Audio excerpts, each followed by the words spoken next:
भक्तवृंद हरे कृष्ण कृष्ण कृष्ण हरे हरे हरे राम राम राम हरे हरे। ओम नमो भगवते वासुदेवाय। ओम नमो भगवते वासुदेवाय। ओम नमो भगवते वासुदेवाय। हरे कृष्ण। सर्वप्रथम आपण मानक आम अंतरराष्ट्रीय कृष्ण चेतना संघ भुवनेश्वर शाखा तरफ धन्यवाद अर्पण करुच्ची, जेहेतु आपण श्रद्धा सहित भगवद गीतार प्रति अध्याय को श्रद्धा सहित श्रवण कर विशेषकर आमको सुजोग प्रदान कर भगवान कथा कीर्तन करने, विशेषकर भगवद गीता मध्य भगवान जो उपदेश देते तार सार वस्तु को आम अध्याय माध्यम प्रति अध्याय माध्यम श्रवण करने चेष्टा करुचे, आलोचना करने चेष्टा करुचे। तेबे गत अध्याय आम आलोचना करथिले एवं गत सप्ताह आलोचना करथिले पंचम अध्याय, जहाँ पूर्व आमर अमृतेश प्रभु सूचना देते आपण ये अध्याय आलोच्य विषय रही षष्ठ अध्याय। ए सप्ताह आज कार्यक्रम आम जहाँ आलोचना करने जाऊँच षष्ठ अध्याय विषय में आलोचना करने प्रयासी हवा। तेज षष्ठ अध्याय को आम समस्ते जानती ध्यान जोग कह जाए एवं शुणा पंचम अध्याय एवं षष्ठ अध्याय भितर कौन संबंध रही, पंचम अध्याय सहित षष्ठ अध्याय संबंध कौन, कहीं भगवान षष्ठ अध्याय कहते ध्यान जोग कथा कहीं कहते मन में प्रश्न आसथाई पारे। भगवान तो युद्ध क्षेत्र में अर्जुन को शिक्षा दौरान युद्ध में नियुक्त करने समस्त शिक्षा अर्जुन रही, तेरे ये युद्ध भितर पुणी ध्यान कथा कहीं विभिन्न प्रकार ध्यान अध्याय आप देखिए जो मैंने अध्याय को पढ़िथे अध्याय सब श्लोक मान अनुध्यान करेंगे से निश्चय बुझीपारे कि जोगी मैंने कि ध्यान करती से विषय भगवान विशेष भाव वर्णना कर। तो मन में विषय आसवा स्वाभाविक और आसवा उचित भी जे भगवान कुरुक्षेत्र युद्ध में कौन अर्जुन कहते ना बसिक ध्यान करने प्रश्न कहीं रही। विशेषकर पंचम अध्याय से तार षष्ठ अध्याय संबंध कौन रही से विषय को आम प्रथम बुझिकी अध्याय विषय आलोचना करने चेष्टा करवा। विशेषकर आप समस्ते गत थर आस्वादन करते से श्लोक को आम आस्वादन करते बर्तमान जो मैंने भगवत गीता भी रखिंट पाखे से देखिपारे। पंचम अध्याय 27 और 28 नंबर श्लोक दुईटी श्लोक भगवान ध्यान विषय संक्षिप्त सूचना देते। आप से श्लोक को देखिपारती स्पर्शान् कृत्वा बहिर्बाह्यं चक्षुश्चैवान्तरे भ्रुवो प्राणापानो कृत्वा नासाभ्यन्तरचारिणौ जतेन्द्रिय मनोबुद्धिर्मुनिवक्षपरायण विगतेच्छा भय क्रोध सदा मुक्त एव स। तो ये जो दुईटी श्लोक भगवान कहते ध्यानर कथा कहते, अर्थात पूर्व अध्याय रे पंचम अध्याय जो विषय वस्तु आलोचना करथिले सेठी पंचम अध्याय भगवान कहथिले निष्काम कर्मयोगर संपूर्ण विवरणी देइछन्ती एवं निष्काम कर्मयोग द्वारा व्यक्ति जो स्थिति को प्राप्त हो पारे एई भली ध्यान करी मध्य से स्थिति को प्राप्त हो पारे बा विशेषकर अष्टांग योग ए अष्टांग योगर संक्षिप्त सूचना देइछन्ती एई भली अष्टांग योग साधन करी मध्य से स्थिति को से प्राप्त हो पारे। तो ये विषय को भगवान सूचना देथिले।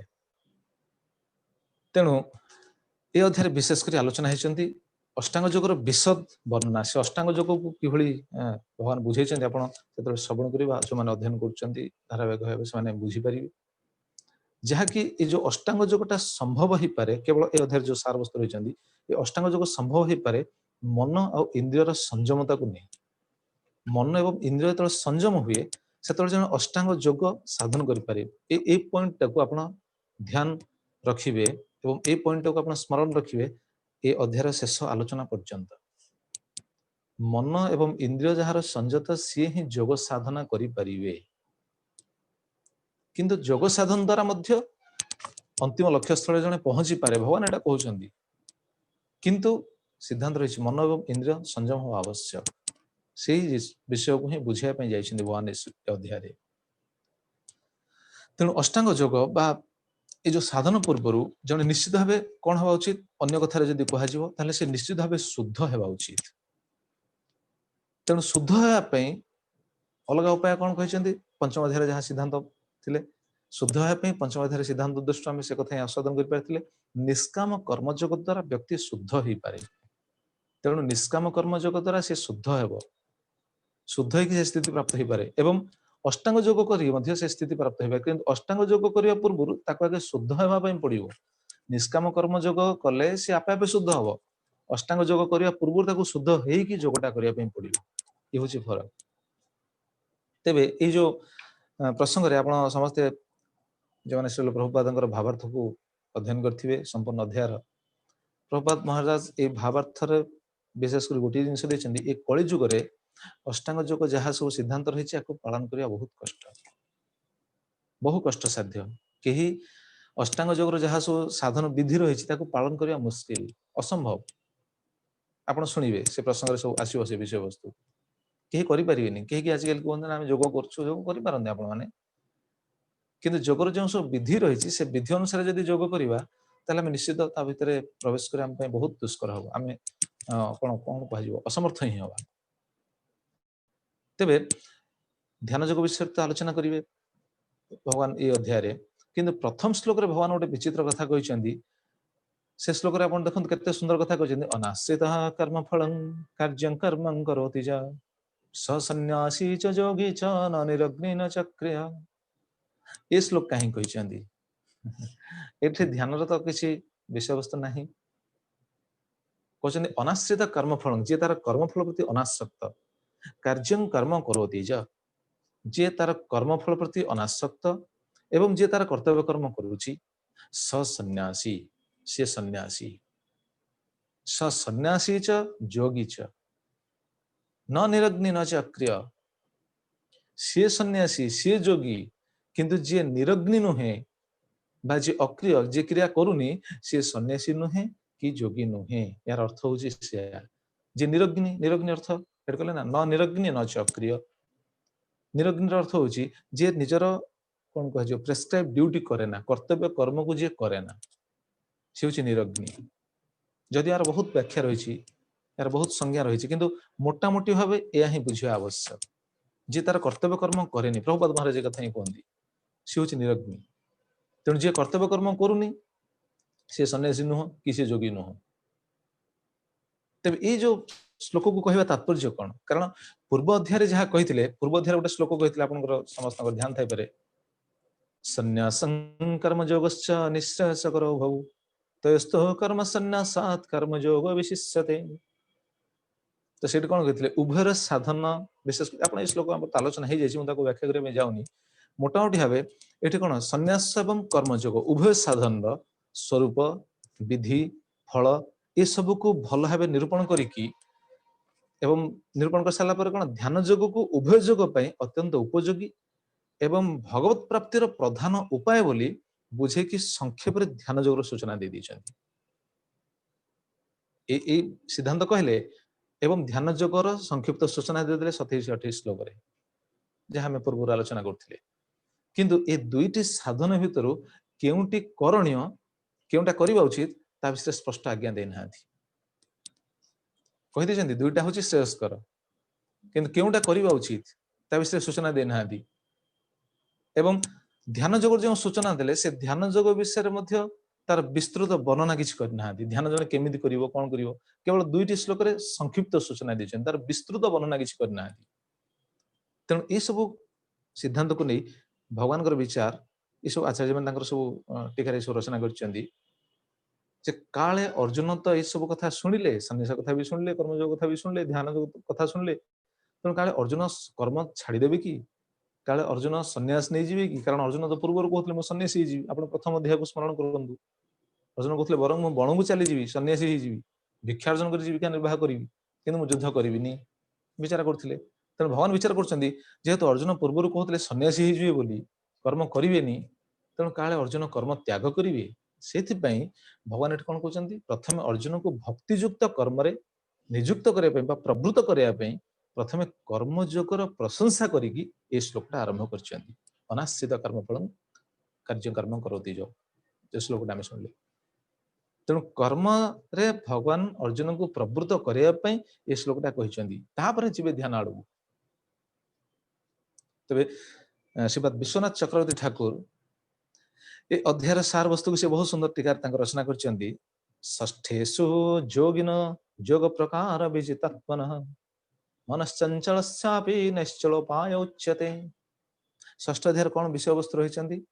ଷଷ୍ଠ ଅଧ୍ୟାୟରେ ରହିଛନ୍ତି ଯେଉଁମାନେ ଧ୍ୟାନ ଯୋଗୀ, ଯେଉଁମାନେ ବିଜିତାତ୍ମା, ଆତ୍ମାକୁ ଜୟ କରିଛନ୍ତି, ମନକୁ ଜୟ କରିଛନ୍ତି। ବିଜିତାତ୍ମା ଯୋଗୀର ପ୍ରକାର କଣ, ଯୋଗର ପ୍ରକାରଟା କଣ? ସେ କଥା ଷଷ୍ଠେଷୁ ଯୋଗିନ ଯୋଗ ପ୍ରକାର ବିଜିତାତ୍ମନଃ। ବିଜିତାତ୍ମା ଯୋଗୀର ଯୋଗର ପ୍ରକାର କଣ? ଏବଂ ମନସଶ୍ଚଞ୍ଚଳ ସ୍ୟାପି ନୈଶ୍ଚଳ ଉପାୟ ଉଚ୍ୟତେ। ଚଞ୍ଚଳ ମନର କଣ କୁହାଯିବ? ନୈଶ୍ଚଳ ଉପାୟ ମାନେ ନିଶ୍ଚଳତାର ଉପାୟ କଣ? ଚଞ୍ଚଳ ମନକୁ କେମିତି ସ୍ଥିର କରାଯିବ, ଚଞ୍ଚଳ ମନକୁ କେମିତି ନିଶ୍ଚଳ କରାଯିବ, ତାର ଉପାୟ କଣ? ଏ ଦୁଇଟି ବିଷୟ ହିଁ ଏ ଅଧ୍ୟାୟରେ ବିଶଦ ଭାବେ ବର୍ଣ୍ଣନା ହେଇଛି। ବିଶ୍ୱନାଥ ଚକ୍ରବର୍ତ୍ତୀ ଠାକୁର ଯିଏକି ଆମର ପରମ୍ପରାର ଆଚାର୍ଯ୍ୟ, ସେ କଥାକୁ ଉଲ୍ଲେଖ କରିଛନ୍ତି ତାଙ୍କ ଟୀକାରେ। ତେବେ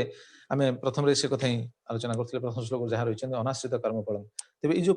ଅଧ୍ୟାୟରେ ରହିଛନ୍ତି ଆପଣ ଦେଖିନେବେ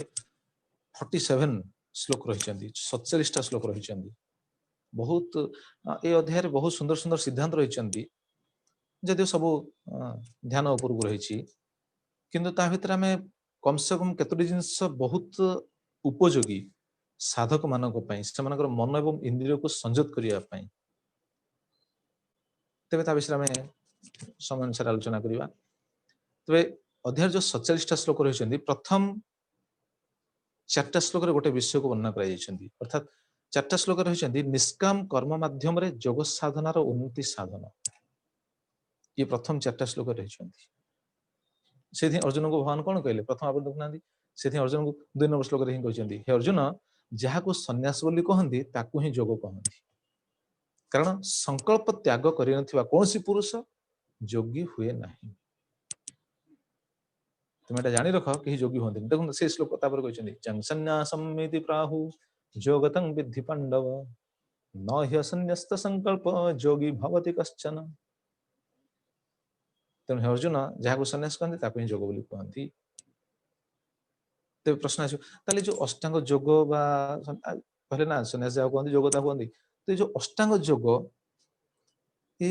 ଅଷ୍ଟାଙ୍ଗ ଯୋଗ ଅର୍ଥାତ୍ ଯୋଗୀକୁ ସମ୍ପୂର୍ଣ୍ଣ ଜୀବନ କଣ ଏଭଳି ତାକୁ ନିଷ୍କାମ କର୍ମ କରିବା ପାଇଁ ପଡିବ? କାଳେ ଅର୍ଜୁନଙ୍କ ମନରେ ଏଭଳି ପ୍ରଶ୍ନ ଆସିବ। ତ ଏଇ ଶଙ୍କାକୁ ସମାଧାନ କରିବା ପାଇଁ ତା ପରବର୍ତ୍ତୀ ଶ୍ଲୋକଟା କହୁଛନ୍ତି। ଅର୍ଥାତ୍ ନିଷ୍କାମ କର୍ମ ସେ ଯୋଉ କରିବ, ନିଷ୍କାମ କର୍ମର ଅବଧି କେତେ ସମୟ ସେ ନିଷ୍କାମ କର୍ମ କରିବ ସେଟାକୁ ନିର୍ଦ୍ଧାରଣ କରୁଛନ୍ତି। କେତେ ସୁନ୍ଦର ଏସବୁ ଶ୍ଲୋକକୁ ବୁଝିବା ପାଇଁ ଆପଣ ସକ୍ଷମ ହେଇପାରିବେ ଯଦି ଟୀକାକୁ ଅଧ୍ୟୟନ କରିବେ, ଟୀକା ମାଧ୍ୟମରେ ବୁଝିବା ପାଇଁ ସକ୍ଷମ ହେଇପାରିବେ। ବା ବିଶେଷ କରି ଶ୍ଲୋକର ଶ୍ଲୋକ ସହିତ ଯୋଉ ସମ୍ବନ୍ଧ ରହିଛି, ସେ ଦର୍ଶନ ତାଙ୍କ ଟୀକାରେ ସେ କଥା ହିଁ କହିଛନ୍ତି ଯେ ଅଷ୍ଟାଙ୍ଗ ଯୋଗକୁ ବା ସମ୍ପୂର୍ଣ୍ଣ ଜୀବନ ଏ ଯୋଉ ଅଷ୍ଟାଙ୍ଗ ଯୋଗୀ ଯିଏ, ତାକୁ କଣ ନିଷ୍କାମ କର୍ମ କରିବା ପାଇଁ ପଡିବ? ତ ନିଷ୍କାମ କର୍ମର ଅବଧି କହୁଛନ୍ତି କେତେ ପର୍ଯ୍ୟନ୍ତ? ଆପଣ ଦେଖିବେ ଶ୍ଲୋକ ନମ୍ବର 3ରେ କଣ କହିଛନ୍ତି, ଆରୁରୁକ୍ଷ ମୁନିର୍ଯୋଗଂ କର୍ମ କାରଣମୁଚ୍ୟତେ ଯୋଗାରୂଢସ୍ୟ ତସ୍ୟୈବ ସମ କାରଣମୁଚ୍ୟତେ। ଯୋଗାରୂଢ ହେବାକୁ ଯେଉଁମାନେ ଇଚ୍ଛୁକ, ସେଇ ପୁରୁଷଙ୍କ ନିମନ୍ତେ ନିଷ୍କାମ କର୍ମ ହିଁ ଯୋଗ ପ୍ରାପ୍ତିର ମାଧ୍ୟମ। ଯଦି ଏସବୁ ପ୍ରସଙ୍ଗ ଆପଣ ଶ୍ରବଣ କଲା ପରେ ଶେଷରେ ସିଦ୍ଧାନ୍ତ ଶୁଣିବେ ଯେ ଏହା ବିଷୟରେ ନେଇକି ଯଦି ଆମର ମନରେ କିଛି ସନ୍ଦେହ ରହୁଛି, ସମସ୍ୟା ଆସୁଛି, ଚିନ୍ତିତ ହେବା ଆବଶ୍ୟକ ନାହିଁ। କାରଣ ଇଏ ଆମ ପାଇଁ ପ୍ରଯୁଜ୍ୟ ନୁହଁ, କଳିଯୁଗରେ କାହା ପାଇଁ ପ୍ରଯୁଜ୍ୟ ନୁହଁ। ଏଇ ମାର୍ଗଟା ହଉଛି ଏୟା। ଏଇ ମାର୍ଗରେ ଯଦି ଜଣେ ଯିବ, ତାହେଲେ ତାକୁ ଏଇ କଣ ସ୍ଥିତି ଦେଇକି ଅତିକ୍ରମ କରିବା ପାଇଁ ଯିବ। ଆମେ ସେଟା ଯାଇପାରିବାନି। ତେଣୁ ଏହାକୁ ନେଇକି ଆମେ କେବେ ସନ୍ଦେହ ପ୍ରକାଶ କରିବା ଉଚିତ ନୁହଁ, ଆମେ କୌଣସି ସନ୍ଦେହରେ ପଡ଼ିବା ଉଚିତ ନୁହଁ। କିନ୍ତୁ ଦେଖିବେ ଆଜିକାଲି ଯୋଉମାନେ ଯୋଗ କରୁଛନ୍ତି, ସେମାନେ ଏଥିରେ କେତେ ଦୂର ଫଳବତୀ ହେବେ ଆପଣ ଏ ପ୍ରସଙ୍ଗ ଶୁଣିଲା ପରେ ବୁଝିପାରିବେ। ତେଣୁ ଭଗବାନ କହୁଛନ୍ତି ଆରୁରୁକ୍ଷ ମୁନିର୍ଯୋଗଂ କର୍ମ କାରଣ ମୁଚ୍ୟତେ ଯୋଗାରୂଢସ୍ୟ ତସ୍ୟୈବ ସମଃ କାରଣ ମୁଚ୍ୟତେ। ଏମାନେ ଯୋଗାରୂଢ ହବା ପାଇଁ ଇଚ୍ଛୁକ, ନିଷ୍କାମ କର୍ମ ହିଁ ଯୋଗ ପ୍ରାପ୍ତିର ମାଧ୍ୟମ ସେଇ ପୁରୁଷଙ୍କ ପାଇଁ। ଏବଂ ଯେଉଁମାନେ ଯୋଗାରୂଢ ହେଇସାରିଛନ୍ତି, ଶ୍ଲୋକର 2ୟ ଲାଇନରେ ରହିଛନ୍ତି ଯୋଗାରୂଢସ୍ୟ ତସ୍ୟୈବ ସମଃ କାରଣ ମୁଚ୍ୟତେ। ଯେଉଁମାନେ ଯୋଗାରୂଢ ହେଇସାରିଛନ୍ତି, ଅର୍ଥାତ୍ ଉନ୍ନତ ସ୍ଥିତି ପ୍ରାପ୍ତ ହେଇସାରିଛନ୍ତି, ଯୋଗର ସିଦ୍ଧିକୁ ପ୍ରାପ୍ତ ହେଇସାରିଛନ୍ତି, ସେମାନଙ୍କ ନିମନ୍ତେ ହଉଛି କଣ ନା ସର୍ବସଂକଳ୍ପ ଶୂନ୍ୟତା ସମଃ କାରଣ ମୁଚ୍ୟତେ। ସର୍ବସଂକଳ୍ପ ଶୂନ୍ୟତା ଅର୍ଥାତ୍ ଭୌତିକ କର୍ମକୁ ସେମାନେ ବନ୍ଦ କରିଦିଅନ୍ତି। ସେମାନଙ୍କ ଭୌତିକ କର୍ମର କୌଣସି ସ୍ଥିତି ନଥାଏ, କୌଣସି ଆବଶ୍ୟକତା ନଥାଏ। श्रील प्रभुपाद महाराजଙ୍କର पर्पट को आपण जतले अध्ययन करिवे यार सिद्धांत को बुझी परिवे अर्थात प्रभुपाद केते सुंदर आपण देखिए पर्पट रे प्रभुपाद से लिखिसंदी भगवान को सहित जो हमर संयोग स्थापन करिया विधि से विधि को ही जोग बोली कहा जाए आपण तो कहनांदी जोगर आक्षरिक कोन व्याख्याटा कोन हे पारे जोग माने युक्त हेबा का सहित युक्त हेबे जोगर अर्थ युक्त हेबा का सहित आपण ध्यान करूचंदी ध्यान माध्यम रे का सहित युक्त हे भगवान सहित कर्म करूचंदी कर्म माध्यम रे का सहित युक्त हेबे भगवान को सहित ज्ञान अर्जन करूचंदी ज्ञान माध्यम रे का सहित युक्त हेबे भगवान को सहित जदि से भगवान को सहित युक्त न हे पारले ताले से कर्म से ज्ञान से जोग जहा किछि करूचंदी से ध्यान सेडा होची निष्फल तेन प्रभुपाद गोटे टर्म लिखिले जोग ताको ही कहा जाए भगवान को सह संयोग स्थापन करिया विधि को जोग कहा जाए तेबे ध्यान योगी पथरे ध्यान योगी मार्ग रे जहा सो रहिचंदी ताको ध्यान योगी नै जोगरे जो कोन कहा जिवो प्रभुपाद लिखिसंदी एहा को एक सीढ़ी सहित तुलना करा जाए ये जो जोग जोगटा उठे सीढ़ी सहित तुलना करा जाए अर्थात सीढ़ी आपण सीढ़ी देखिथिबे जहा घरे सीढ़ी थिबो सीढ़ी सीढ़ी तो होता समस्त जान थे परंदी आजकल तो सब आसी इंग्लिश तो कोन कहा जाए लैडर लैडर कहा जाए आपण कम से कम जहा घरे सीढ़ी नथिबो से देखि परिबे आपण समस्त लूडो खेलथिबे साप आ कोन सेटा ओडे थाए साप सीढ़ी साप सीढ़ी सीढ़ी तो कम से कम सीढ़ी देखिथिबे तो सीढ़ी रे कहबा तात्पर्य हमर से सीढ़ी रे विभिन्न बहुत स्टेप्स थाए तो से जो स्टेप्स बहुत थाए से स्टेप रो विभिन्न सो नाम रहिछि प्रभुपाद एटा लिखिछन्ती तांकर पर्पट रे प्रभुपाद एटा मेंशन करछन्ती तो सीढ़ी रे विभिन्न अलग अलग सो सोपान थाए ते मोटा मोटी भाबे हम ए जो जोग माध्यम रे आलोचना करिया पे जाउछ बा भगवान जहा कहिछन्ती यार दुईटी कथा को भगवान ए श्लोक रे सिद्धांत दोछन अर्थात दुईटी स्थिति गोटे होछि आरंभ स्तर गोटे होछि सर्वोच्च स्तर बा गोटे होछि मूल सोपान एवं द्वितीयटा होछि ऊपर बा सर्वोच्च स्थिति मूल सोपान को कोन कहा जाय ए श्लोक जहा रहिचंदी सेटा कहा जाय जोग आरुरक्ष स्तर आरुरक्ष अर्थात ए स्तर रे कोन कहले भगवान से श्लोक रे कहले ना आरुरक्ष मुनिर्योगं कर्म कारणम उच्यते अर्थात जे जोग साधना आरंभ करिछि तांको पई कर्म कारणम उच्यते तांको पई प्रथम हला कोन ना कर्म होछि तांको पई कारण अर्थात से माने प्रथमे विधि विधान को पालन करिवे विधि विधान को पालन करिके जहा सब जोग पई जहा सब विधि विधान रहिछि हम जहा पूर्व सुनथिले मन को संयम करिवे इंद्रिय को संयम करिवे ई सब जहा कि कोन अल्प बहुते शारीरिक क्रिया ही अटे विभिन्न आसन को प्रयास कोन प्रैक्टिस करिवे ई होछि मूल सोपान जोगरेटा होछि मूल सोपान किंतु उच्च सोपानटा कोन देला उच्च सोपान होछि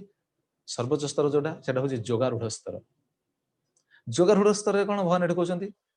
समह कारण मुच्यते सेटि भौतिक कर्म बंद हे जीवो भौतिक कर्म रो कोनसी स्थिति नथिबो अर्थात से जो स्थिति सेटा कि होली सेटा होछि शांत स्थिति सेटि से प्रकृत शांति पांदी आ से निजर विचार करली समता से विषय आगु आलोचना हेबे जोगारूढ़ स्थितिटा कि भली देखो तापर श्लोक से कथा कहउचंदी जोगारूढ़ व्यक्ति जो समह कारण मुच्यते एटा कि भली तापर कहउचंदी कि भली से समह कारण जदा हि न इंद्रियर्थेषु न कर्मसु अनुसज्जते सर्व संकल्प सन्यासी जोगारूढ़स्तदुच्यते जोगारूढ़स्तदुच्यते अर्थात बुझा जीव जे सी होचंदी जोगारूढ़ व्यक्ति से अवस्था को से प्राप्त हिचंती जदा हि न इंद्रियर्थेषु न कर्मसु अनुसज्जते ये अध्याय बहुत सूक्ष्म सिद्धांत रही बुझे आवश्यक ये अध्याय तो घंटे भितर संपूर्ण करिया संभव हे न पारे तथे आमे आलोचना करी कर जाउछे बुझी परिबे आपण जदा हि न इंद्रियर्थेषु श्रीपाद श्रीधर स्वामी तांको टीका रे कहछन इंद्रिय भोगेषु शब्द आदिषु इंद्रिय भोग्य वस्तु प्रति शब्द आदि आमे जो पूर्व सुनथिले ना से श्लोक सुनथिले नैव किंचित करोमि इति युक्त मन्यते तत्त्ववित् से श्लोक रे आपण देखि नेबे पंचम अध्याय 7 8 ना 8 9 श्लोक देखि नेबे सुणन स्पृशन जिघ्रन अस्नन गच्छन स्वपन श्वसन से श्लोक प्रलपन विसृजन गुणन उन्मिषन निविषन अपि इंद्रियाणि इंद्रियर्थेषु वर्तन्ते इति धारयन् तो एठी से कथा कहउछन्ती जदा हि न इंद्रियर्थेषु न कर्मसु अनुसज्जते श्रीपाद श्रीधर स्वामी तांको टीका रे कहले इंद्रिय भोगेषु शब्द आदिषु एवं तत् साधनेषु च कर्मसु जदा न अनुसज्जते से इंद्रिय भोग्य विषय वस्तु को प्राप्त पाई विषय वस्तु मान को पाइबा पाई साधन मध्य से गति होबनी जदा न अनुसज्जते से स्थिति होची जोगारूढ़ स्थिति अर्थात कौन इंद्रिय भोग्य वस्तु प्रति तार कौन आसक्ति रही से हूँ जोगारूढ़ स्थिति तेणु कहवा तात्पर्य ताहले कलिजुगर तो यहाँ असंभव जो विषय शक्ति त्याग होची मुख्य आसक्ति होची बंधन ये स्पष्ट अनुमेय है स्पष्ट एठू जना पड़े विषय शक्ति मान कौन प्रति इंद्रियर भोग वस्तु प्रति जार आकर्षण रही इंद्रिय मानकर भोग्य वस्तु प्रति जार आसक्ति रही कौन से तो बंधन इंद्रिय मानकर भोग्य वस्तु प्रति जार आसक्ति नहीं त्याग से हूँ मुख्य अर्थात कहवा तात्पर्य भगवान ये शिक्षा दौरान ये आसक्ति हूँ त्याज्य आसक्ति को छाड़ा उचित एटा को बुझापी जाकि परवर्ती श्लोक कहते इंद्रिय मान को आम संयत करवा केमी बुझे परवर्ती श्लोक देखुना जन केमी मुक्त मुक्त हो पार निजक मुक्त कर उद्धरेत आत्मनात्मान न आत्मान अवसादे आत्मैव हि आत्मना बंधुरात्मैव रिपुरात्मना देखो केते बहुत सुंदर श्लोक उद्धरेत आत्मन न आत्मान अवसादयत व्यक्ति मन साहाय्य निजक उठा पड़ो ये देखो सब शब्द लगी आत्मन आत्मना आत्मान आत्मना अवसादयत आत्मैव हि आत्मना बंधु आत्मैव रिपुरात्मना जदि ये बुझा अरे कौन आत्मा आत्मा सब आत्मा ही आत्मार बंधु आत्मा ही आत्मार शत्रु आत्मा साहाय्य आत्मा को उठा पड़ो आत्मा साहाय्य आत्मा को निम्नगामी करने उचित नुह तो ये कौन सब आत्मा सब आत्मार अर्थ एका कि ना ना तार अर्थ एका नुह प्रभुपाद महाराज यार पर्पट पूरा लिखिं प्रभुपाद महाराज ये आत्मार शब्द को सब अलग अलग कर प्रभुपाद मनरू करना ये सब अच्छी शास्त्र रे आप जानते गोटे ग्रंथ अच्छी अमरकोश अमरकोश ग्रंथ रे गोटे शब्दर बहुत प्रतिशब्द थाए गोटे शब्द को तार बहुत प्रतिशब्द थाए बेले कौन सी कारणवश से ग्रंथ को देखा पड़े मुझे देखिए आश्चर्य होली हरि हरि शब्द आम समस्त जानते हरि शब्द आप समस्ते जानते हरि शब्द क्या कह जाए हरि शब्द होती क्या भगवान किंतु हरि शब्द अमरकोश ग्रंथ आप देखिए आप आश्चर्य हो हरि शब्द मुझे देखिए 20टा प्रतिशब्द अच्छी 20 रु अधिका हरि शब्द इंद्र को भी बुझाए हरि शब्द सिंह को भी बुझाए हरि शब्द बानर को भी बुझाए तार सब रही प्रतिशब्द कहवा तात्पर्य ये गोटे शब्द विभिन्न प्रतिशब्द रही है आलोच्य विषय नुह आलोच्य विषय हूँ ये आत्मा ये आत्मा जो विभिन्न स्थिति विभिन्न शब्द जो यूज कर कौन से प्रभुपाद महाराज मेंशन कर प्रभुपाद शब्द अनुवाद देखिए बुझीपारे तो मोटामोटी भाव ए श्लोक भगवान से कहते जाऊँगी व्यक्ति मन साहाय्य निजक उठेवा उचित एवं तौक नेवा उचित नुह कहीं कारण मन ही हूँ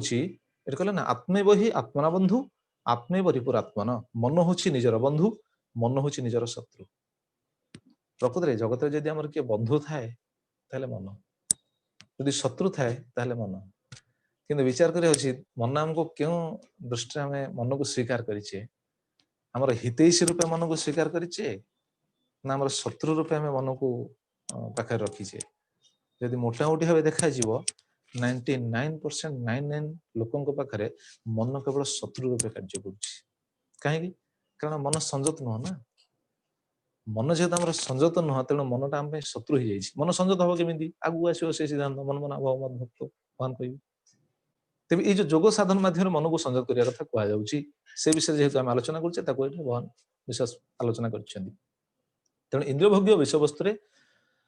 जो मन लगी जाए से समय से बंधन कारण हुए आप देखना ठीक से भाई आप प्रभुपाद पर्पट को देखिए प्रभुपाद महाराज गोटे श्लोक को आनी कोट कर मन एवं मनुष्याण कारण बंध मुख्य बंधाय विषय संगो मुक्ति निर्विषय मन ये श्लोक होती उपनिषद श्लोक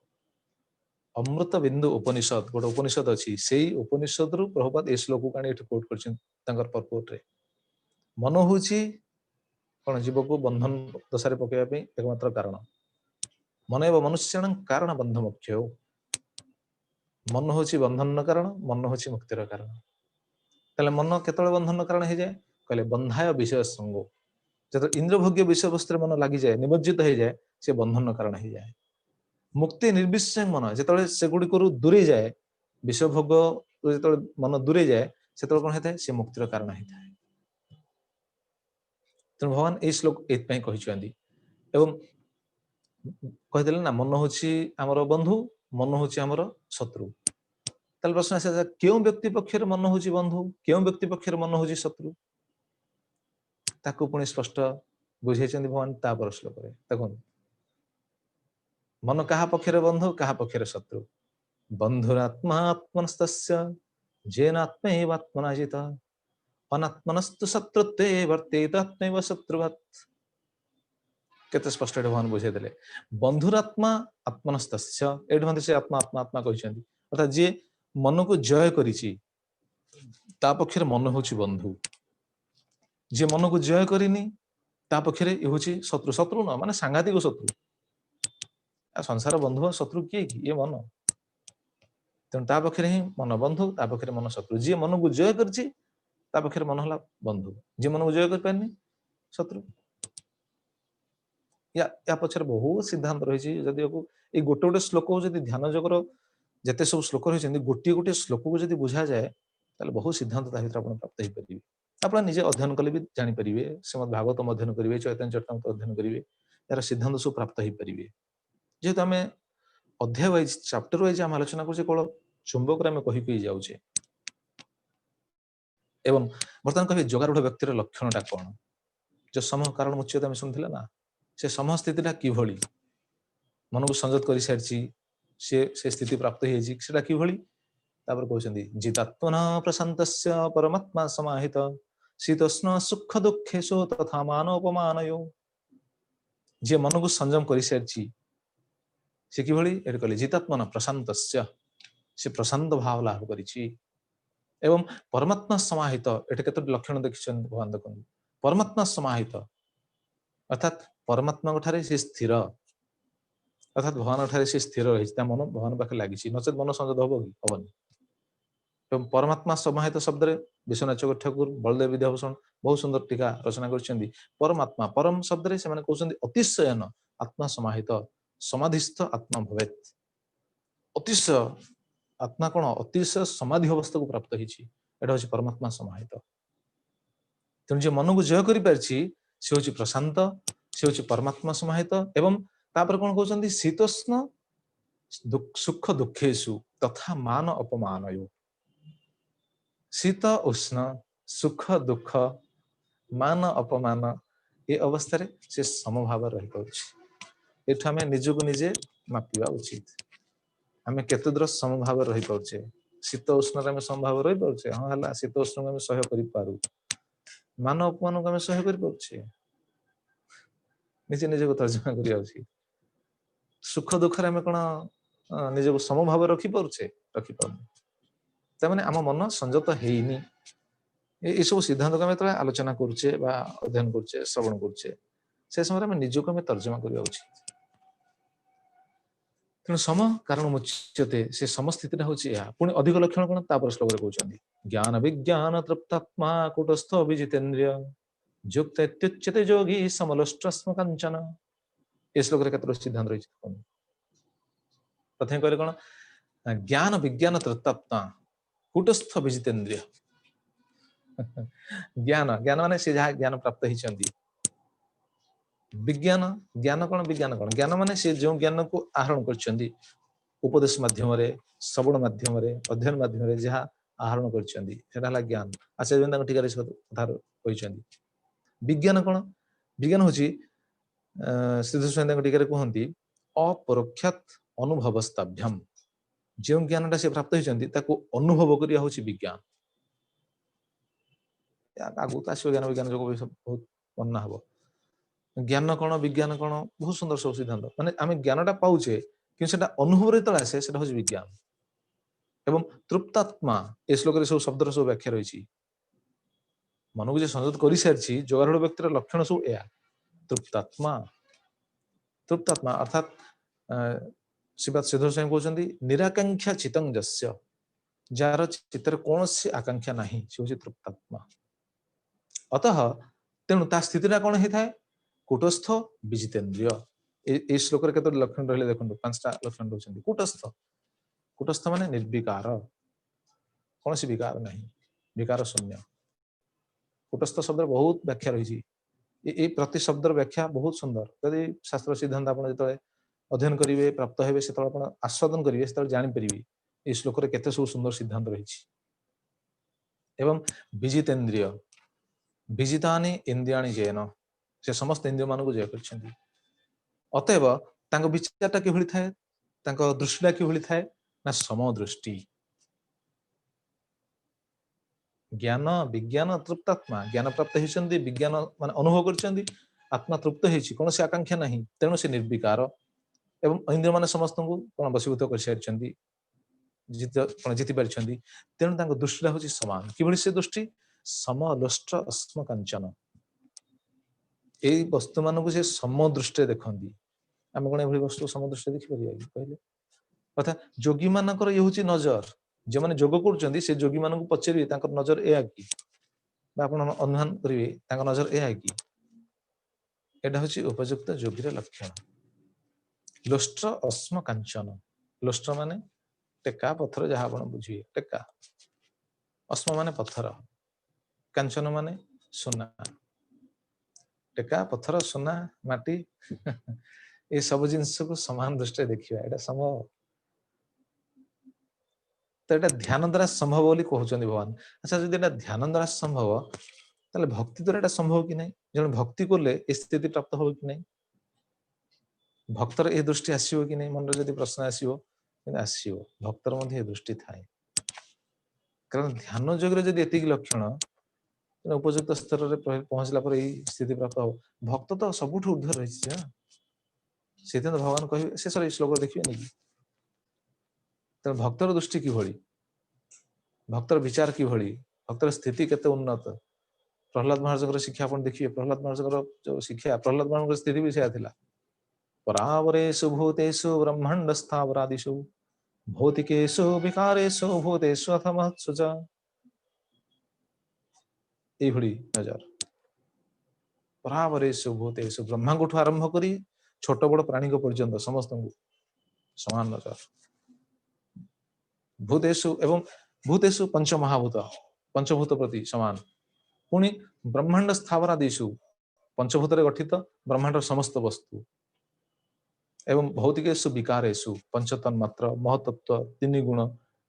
ये सबुठी ये हूँ सब ये कौन नजरटा समान विचार कर आमर ये स्थिति के भक्ति जोगे आम रहीचे भक्त हूँ बहुत ऊर्ध्व स्थित तेना आम से नजर आसुनी माने आम भक्ति जोगे टे आम शिथिलता रही विचार कर तेज जहाँ यहाँ तो ध्यान योगी मान आलोचना कर ध्यान योगी यहाँ हूँ लक्षण जो मैंने जोगारूढ़ स्थित रही हूँ लक्षण एवं तापर कहे ये 3टी श्लोक आप देखुं लक्षण प्रथम कहले गोटे लक्षण तापर ताठू श्रेष्ठ लक्षण बर्तमान कहे ततो भी श्रेष्ठ लक्षण इतिहाह ताठू श्रेष्ठ लक्षण कौन चक्रवर्ती टीकार कहते ताठू श्रेष्ठ लक्षण तापर श्लोक आप देखिए श्लोक नंबर 9 सुहृद मित्र उदासीन मध्यस्थ देश्य बंधुषु साधुषु अपि च पापेषु समबुद्धि विशिष्यते सुनते ना जोग जोगारूढ़ सम कारण उच्यते जोगारूढ़ व्यक्ति एटा हूँ समस्थिति देखो ये केते सुंदर रहिले श्लोक सुहृद मित्र अरि उदासीन ये सब शब्द सब बहुत सुंदर सुंदर व्याख्या है नया प्रभुपाद महाराज तार कौन शब्द अनुवाद भी रचना कर सुहृद जी आमर मंगलाकांक्षी मित्र जी आमर बंधु अरि जी शत्रु उदासीन उदासीन माने शत्रु भावन दुई प्रति जार समभावन रही से व्यक्ति प्रति मध्यस्थ जी शत्रु भावन दुई कौन पक्ष प्रति जी हित विचार करुच्ची से मध्यस्थ एवं देश्य जे आमको देश भी करुच्ची से व्यक्ति को द्वेष करुच्ची बंधुषु साधुषु अपिच पापेषु साधु प्रति से नजर पापी प्रति से नजर देखो कहवा तत्व जो यही व्यक्ति मान प्रति कि समबुद्धि विशिष्यते समबुद्धि समान दृष्टि जोगी मानकर ए दृष्टि हूँ ये उन्नत दृष्टि से अधिकारी समबुद्धि विशिष्यते चक्रवर्ती तांग टीका कहउछन्ति एतेषु समा राग द्वेष शून्य बुद्धि जस्य सद विशिष्टा एई मानक प्रति से सम अर्थात राग द्वेष न थाए कहा प्रति आसक्त नुह कि काहाकू द्वेष करन्ति नाही तांग नजर समस्त समान तो कहबा तात्पर्य आम ये जो श्लोक गुड़ा आलोचना कले केउठु केउ पर्यंत पंचम श्लोक रु नवम श्लोक पर्यंत ये हूँ द्वितीय परिच्छेद प्रथम परिच्छेद थिला 1 नंबर श्लोक रु 4 नंबर श्लोक पर्यंत द्वितीय परिच्छेद हूँ 5 नंबर श्लोक रु 9 नंबर श्लोक पर्यंत जोगारूढ़ व्यक्तिर लक्षण हूँ या अर्थात जोगर उन्नत स्थिति प्राप्त होता व्यक्तिर लक्षण हूँ या यही लक्षण जी अधिकारी बुझी नब जे सी हूँ जोगारूढ़ स्तर में उपनीत होता व्यक्ति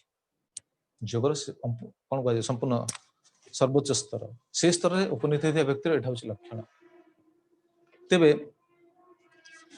बर्तमान आप विचार करेंगे से केते सुंदर अर्थात ये जोगी जो निष्काम कर्म को मध्य एक समय त्याग करि पारे जदि तार मन संयम अर्थात ये अवस्था रे पहुंची पारे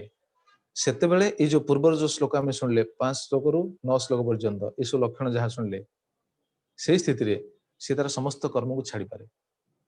ए स्थिति यदि प्राप्त हो सारी से समस्त कर्म छाड़ी पारे कौन से प्रतिक्रिया लगे से जोगी मैंने जो बस ध्यान कर कर्म करती कि ना बस ध्यान कर भगवान परमात्मा से ध्यान कर कौन से कर्म न करी रहीपर किसी असुविधा नहीं किंतु स्थिति हूँ तेज ये स्थिति प्राप्त होगा एत सहज कथा नुह भगवान से कथा बुझाई जी यहाँ हूँ जदि उच्च स्थिति बहुत उच्च स्थिति किंतु ये स्थिति प्राप्त होगा टू डिफिकल्ट बहुत कष्ट केमिति कष्ट तार साधन जहाँ विधि रही से विधि अनुसार आचरण करने उचित तो से जो विधिटा कौन अष्टांग योगर अनुशीलन पंथाटा कौन ताकू बुझाई बर्तमान जीवे ये हूँ विशद वर्णना ये अध्याय मोटामोटी भाव यही जो तृतीय परिच्छद रे ए विषय को विशेष भाव वर्णना कराई तृतीय परिच्छद रही 10 श्लोक रु 32 श्लोक पर्यंत केते श्लोक विचार करंतु अष्टांग योग को अनुशीलन केमिति करिवो जने केमिति साधन करिवो 10 श्लोक रु 32 श्लोक पर्यंत रही ता भीतर पुणी 3 पार्ट रही 3 भाग रही 10 श्लोक रु 32 श्लोक पर्यंत जहाँ रही से पुणी 3 भाग विभक्त होती कौन कौन गोटे गोटे भाग आप शुणी प्रथम हूँ 10 श्लोक रु 17 श्लोक पर्यंत 10 श्लोक रु 17 श्लोक पर्यंत बहुत सुंदर सिद्धांत रही वर्णन है कौन ना अष्टांग योगर अभ्यास एवं अष्टांग योग भगवान केमी सुपारिश कर कले ये फल पाइब एवं अष्टांग योगर अंतिम लक्ष्य भगवान यहाँ शिखई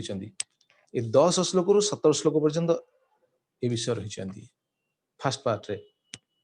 आप देखना से श्लोक गुड़ाक श्लोक को व्याख्या करें मुझे छाड़िया इच्छा हुई कौन से श्लोक को कारण बहुत आस्वादनीय श्लोक किभली मन लगी था देखो जोगी जुंजित सततम आत्मान रहसी स्थित एकाकी जतचित्तात्मा निराश्रिय परिग्रह किभली मन को किभली भगवान पाख लगे से जोग अनुशीलन पंथाटा किभली जोगी जुंजित सततम आत्मान रहसी स्थित सी एकांत रही एकांत स्थान जाकि योग करेंगे एवं निराशी यही श्लोक रे 3टा लक्षण रही निराशी कौन सी वस्तु प्रति आसक्ति हेबेनी आकृष्ट हेबेनी एवं अपरिग्रह अपरिग्रह मु अधिकारी यही भावना से मुक्त हेबे अच्छा तापरे मु बहुत शीघ्र शीघ्र जाउछि कारण समय नाहंदी तापर देखो कौन कहते क्योंठी से योग करेंगे शुचो देशे प्रतिष्ठाप्य स्थिरम आसनमात्मन नाति उच्छ्रितम नाति नीचम चलजिन कुशोत्तरम से क्यों स्थान जाकि योग करेंगे यही स्थान को जब विचार करेंगे ताले कलिजुग जिते जन योग कर योग प्रकृति करूना ये प्रतीयमान हुए से जी क्यों योग करेंगे शुचो देशे पवित्र स्थान को जी पवित्र स्थान को पवित्र नदी प्रवाहित हो पवित्र पर्वत उपर को जी जंगल भितर को जी पवित्र स्थान को जी एकांत कौन कह अति निकांचन जो कौन कह दिघंच जंगल भितर जाकर वनटा हूँ कौन वन तो सात्विक वास एकादश कौन भागवत से कथा रही वन हूँ सात्विक स्थिति ये टाउन बजार ये सब कौन कह आप शुणिले आश्चर्य भागवत पढ़ी आप देखने तेणु शुचौ देशे शुचि पवित्र स्थान को जीव आपण देखो प्रथम श्लोक रे हम सेट सुनथिले तीनटा लक्षण बर्तमान सुनुचंदी कोन आपण को लक्षण का सुन दियंतु प्रथम रहिथिले कोन एकाकी रहिबे रहस्य स्थित एकाकी द्वितीय लक्षण कौन वस्तु प्रति आसक्ति हेबेनी तृतीय लक्षण होचंदी मो अधिकारी ए भावरु मुक्त हेबे चतुर्थ लक्षण होचंदी शुचि देश पवित्र स्थान को जीवे पंचम लक्षण होचंदी प्रतिष्ठाप्य स्थिर आसन सेटे बसिबे एवं आत्मन निर्भरशील माने निजे आत्मनिर्भरशील हेबे कहा पर डिपेंड करिवेनी एवं से जो आसन आसन पुणी विशेषण को कहते प्रतिष्ठाप्य स्थिर आसन बस से आसन केमिति नाति उच्छ्रितम नाति नीचम अति उच्च ही नथिबो अति नीचा ही नथिबो पुणी सेटा किबळ हेतिबो चैलजिन कुशोत्तरम कुश घास बिछेई कोमल वस्त्र एवं मृग चर्म उपरे मृग चर्म ताकू आवृत करिवे ता उपरे बसिवे आपण कहले देखि को जोगी एभଳି जोग करछि बहुत जोग अनुष्ठान अच्छी आम क्या निंदा करूँ कि भगवान जहाँ कहते देखो भगवान कहते जोग कर स्थान को जीव ये बस ये आसन हवा उचित अधिका उच्चा नुह अधिका नीचा नुह अच्छा खाली से नुह कौन कहते कौन कहते देखो तत्रेगाग्र मन कृत चित्तेन्द्रिय क्रिया उपविश्यासने जोगमात्म विशुद्ध तत्र एकाग्र मन कृत्वा सेठी बस एकाग्र मन रे पुणी एकाग्र मन कि ना जत चित्तेन्द्रिय क्रिया चित्त इंद्रियर क्रिया को संपूर्ण संयत करिवो मन को गोटे जगह स्थिर करिवो उपविश्यासने आसन बसिकी जुंजियात जोगम आत्मविशुद्धे जोगी योगाभ्यास करे अच्छा योगाभ्यास कहीं करिवो तापर देखंतु कोन कहउचंदी आत्मविशुद्ध हृदयर शुद्धिकरण निमित्त ए पॉइंट को जदि विचार करा जीवो कलिजुग रे जते जन जोग करूचंदी समस्ते होचंती कोन जोगर प्रकृत लक्ष्य को जानि नथिया व्यक्ति बोली कहा जीवो काहे जोग करा जे कोन पई आत्मविशुद्ध हृदयर शुद्धिकरण निमित्त किंतु कलिजुग रे जते जन जोग करूचंदी और जोग जो माने शिक्षा दोचंदी कोन पई